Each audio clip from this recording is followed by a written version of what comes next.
dikatakan oleh anak Batak ini ya, yaitu Rudy Simamora ini di dalam live TikToknya ya, yang memang dari aspek hukum itu memang ada unsur ya, ada unsur penghujatannya, saudara, seperti yang dulu juga dilakukan oleh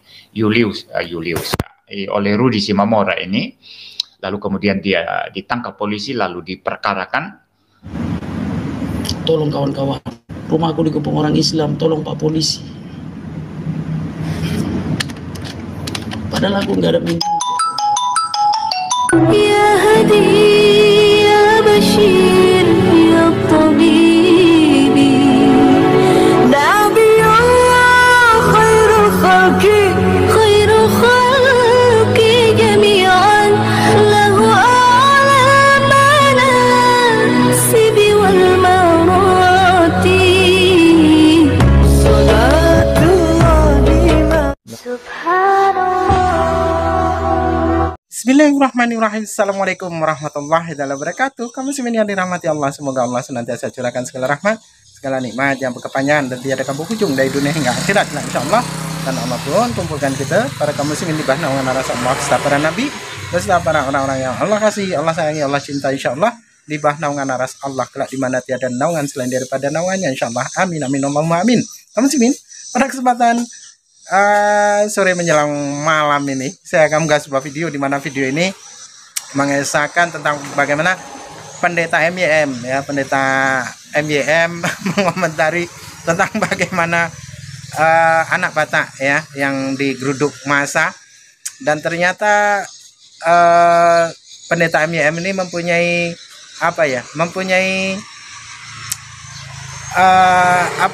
niatan buruk, yang dimana dahulu dia ngotot ya untuk melaporkan Akhi Julius itu untuk dibapter sama Kristen-Kristen yang lain yang dipenjarakan seperti Gracia Pelo, pendeta Gracia Pelo.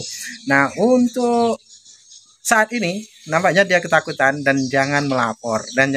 Jadi orang-orang Kristen, debat Kristen tidak boleh melapor ya ketika ada penistaan. Tidak boleh melapor ya, karena memang umat Islam itu ketika berdebat ataupun menguraikan segala sesuatu sebagai hujah itu berdasarkan dalil-dalil yang ada.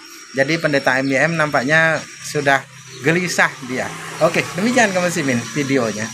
Berjumpa kembali dengan saya, pendeta MYM, dan pagi hari ini saya mau menanggapi mengenai apa yang 1-2 hari ini ramai di internet, saudara, yaitu masalah Rudy Simamora atau anak Batak ya, yang rumahnya itu dikatakan dikepung oleh massa dari Muslim, lalu kemudian Rudy Simamora ini berteriak-teriak di TikTok untuk meminta pertolongan polisi agar polisi mengamankan dirinya ya dan keluarganya, seperti itu saudara ya. Jalan Binjai kawan-kawan, Jalan Binjai kilometer 13. Jalan Binjai kilometer 13, rumahku dikepung orang Islam kawan-kawan. Padahal aku nggak ada menghujat. Tolong kawan-kawan, rumahku dikepung orang Islam, tolong Pak Polisi. Padahal aku nggak ada menghujat. Tolong kawan-kawan, tolong siapapun tolong kawan-kawan. Padahal aku tidak ada menghujat loh. Jalan Binjai kilometer 13 kawan-kawan, Jalan Binjai kilometer 13, tolong kawan-kawan, rumahku dikepung orang Islam, dikepung orang-orang kawan-kawan.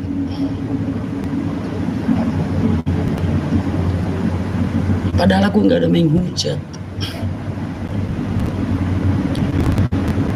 Tolong kawan-kawan, rumahku dikepung orang Islam, tolong kalian telepon polisi kawan-kawan. Karena di rumahku ada istriku di rumahku kawan-kawan, dan ada anakku. Tolong kawan-kawan, siapapun yang bisa menelepon polisi, tolong kawan-kawan. Ini bukan acting kawan-kawan, ini bukan acting. Rumahku dikepung orang Islam kawan-kawan. Ini bukan acting. Tolong kawan-kawan telepon polisi dulu kawan-kawan.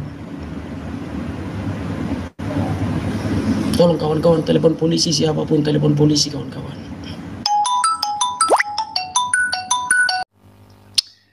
Kita harus cek audio dulu saudara ya, mudah-mudahan audionya bagus ya. Oh, audionya bagus ya. Ya baik, jadi itu yang terjadi saudara. Saya menonton beberapa kanal YouTube yang membahas mengenai itu.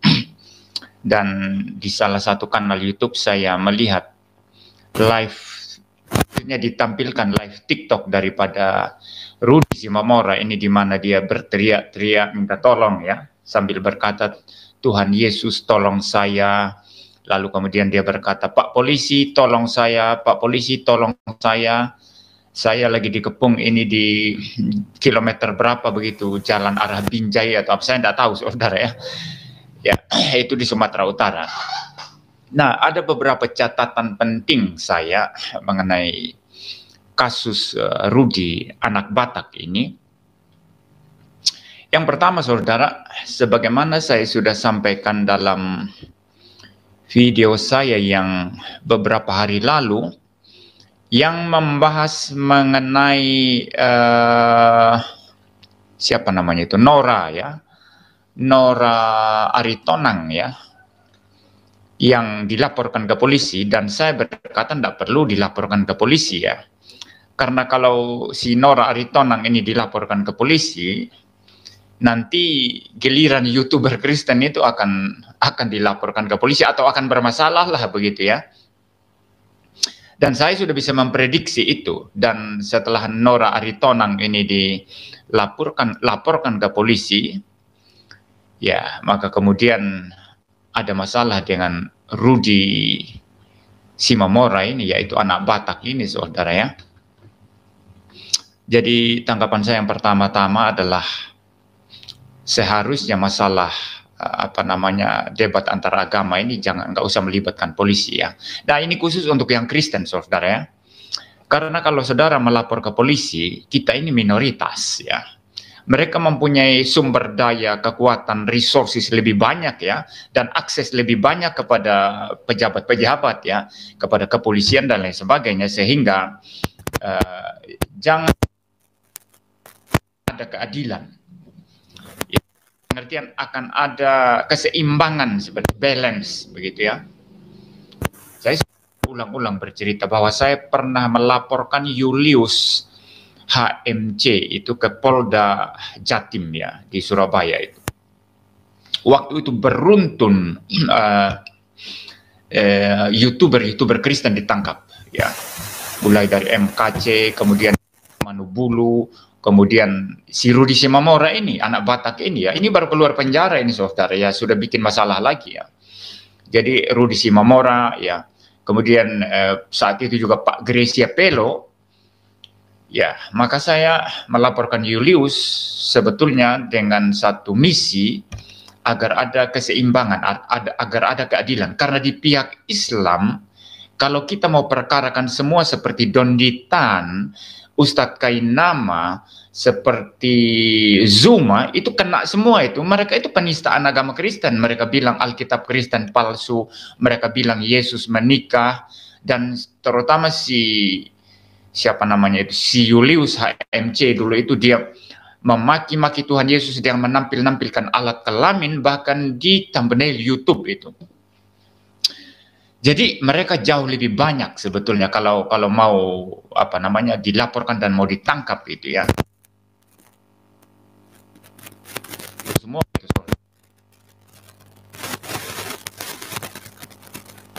tangkap. Sedangkan dari pihak Islam seperti HMC itu, Julius itu dibiarkan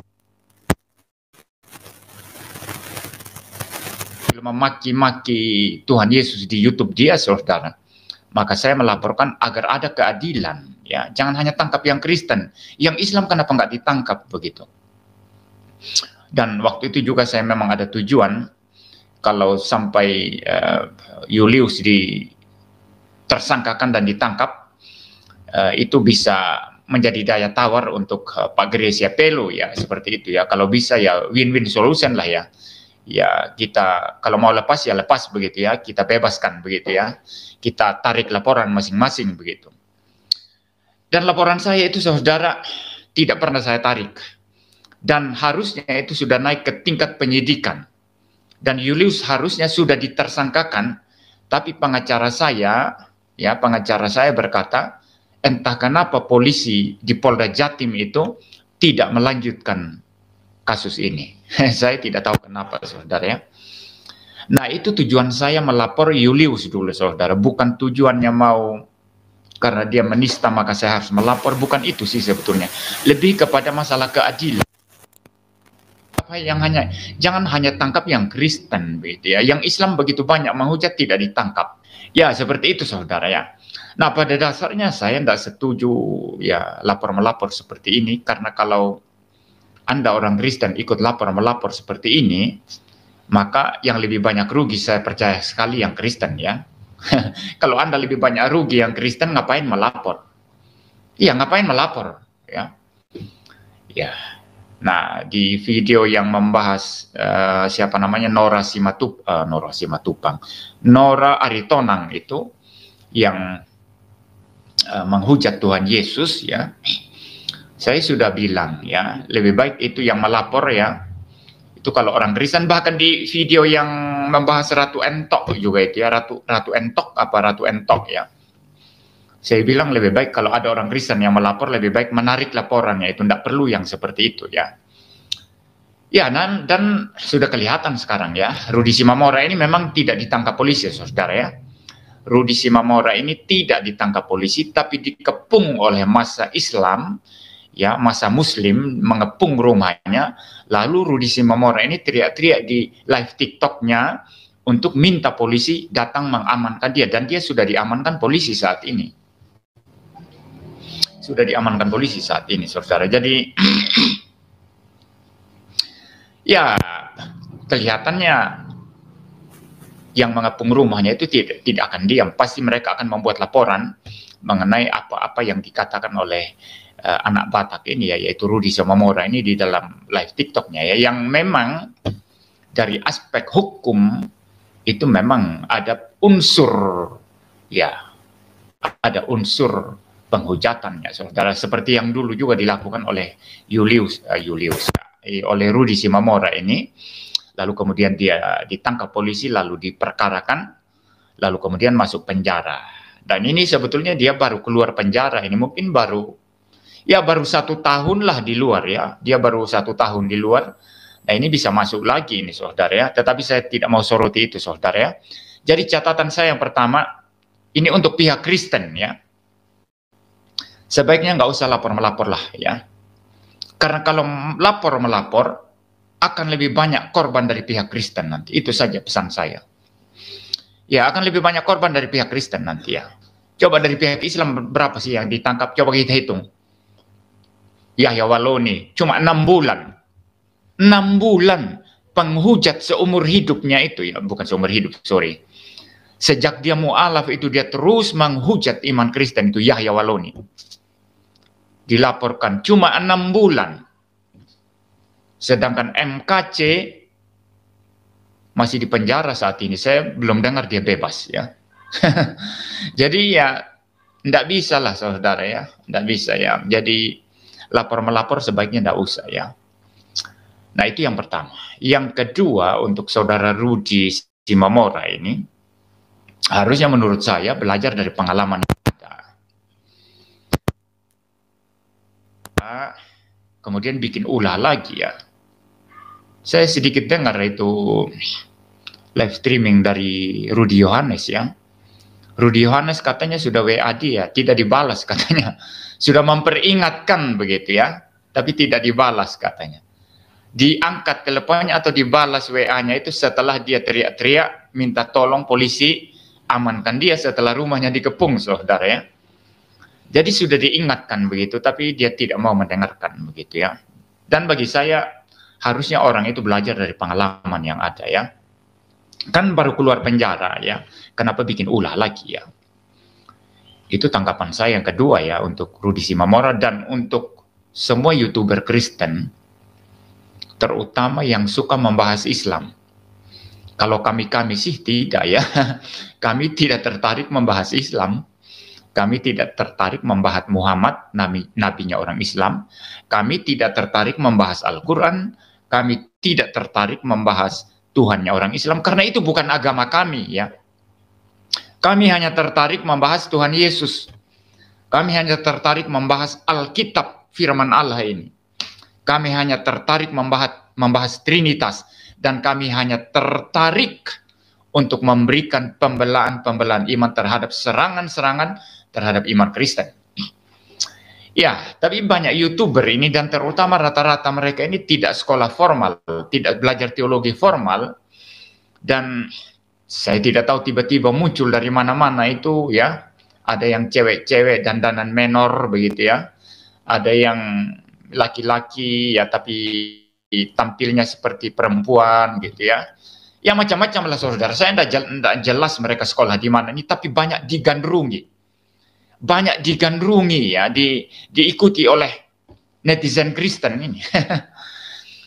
Ya mereka ini saya kira tidak semua ya, tidak semua. Tapi walaupun tidak semua, mereka ini rata-rata suka bahas Islam. Suka membahas Islam. Ya, saya pikir kita orang Kristen dipanggil untuk membela iman Kristen, bukan dipanggil untuk membahas Islam. Ya, ya, kita dipanggil untuk membela iman Kristen dari serangan-serangan yang ada, bukan dipanggil untuk membahas Islam. Nah, akibat dari membahas Islam tentu ada sesuatu yang harus ditanggung, ada konsekuensi logisnya. Ya, kalau saudara mengarah kepada penistaan agama, ya hukum di Indonesia kan mengatur itu. Saya adalah orang yang tidak setuju itu pasal penistaan agama itu. Kalau menurut saya dihapus itu ya. Itu karena pasal itu bisa digunakan oleh mayoritas untuk menekan minoritas. Itu dihapus itu. Saya tidak setuju itu ayat itu ya, pasal itu maksudnya ya. Tapi itu masih berlaku saudara. Ya, berarti Anda suka bahas Islam, Anda suka bahas nabinya orang Islam, ya Anda harus siap dengan konsekuensinya diperkarakan, bahkan dipenjarakan begitu ya. Ya, itu konsekuensi logis saudara. Jadi saya pikir anak Batak ini sebetulnya harus sudah belajar dari pengalaman yang ada ya. Dan begini, saya tidak melihat landasan teologis apapun di dalam Alkitab bagi seorang apologet untuk membahas agama lain dalam konteks menyerang, ofensif, apalagi dalam konteks memberikan penghujatan atau penistaan ya. Itu tidak ada itu di Alkitab itu. Bahkan contoh-contoh di dalam diri para nabi, para rasul, dan di dalam diri Tuhan Yesus sendiri itu tidak ada. Elia itu saudara, mengapa dia mengejek-ejek nabi-nabi Baal? Saudara tahu? Karena nabi-nabi Baal ini ada di Israel. Kalau dalam konteks kita sekarang, pengajar-pengajar sesat yang ada di dalam gereja. Nah itu yang diejek-ejek oleh Elia. Coba panggil Tuhanmu. Teriak lebih keras lagi. Mungkin Tuhanmu itu pergi, bepergian. Mungkin dia lagi tidur. Ya, kalau dalam bahasa sehari-hari kita, mungkin dia lagi ke toilet. Dia lagi buang air besar itu, begitu ya. Dia ejek-ejek. Tuhannya Baal itu, Allahnya Baal. Tapi konteksnya Elia bukan pergi keluar, pergi ke kuil-kuil agama lain lalu mengejek-ejek di sana. Tidak. Di dalam Israel sendiri Elia melakukan itu. Nah, ini menjadi justifikasi bagi apologetika orang Kristen terhadap ajaran-ajaran sesat di dalam gereja. Demikian tadi kami sendiri Pendeta MYM gusar, gelisah karena ketika terpleset lidah itu sudah barang tentu akan menjadi penistaan kalau diniatkan dalam hatinya ya menyerang tanpa dasar ilmu namun dasar kebencian, maka sudah pasti akan terpleset lidah, yang ada pasti penistaan ya. Contoh seperti Pendeta MYM ini katanya tidak tertarik begono begini, tapi ketika menyinggung masalah Islam, dia pun ngacap kali ya, terpleset lidah, bahkan tanpa ilmu, tanpa pengetahuan, dengan keilmuan, asal cuap, asal ngomong.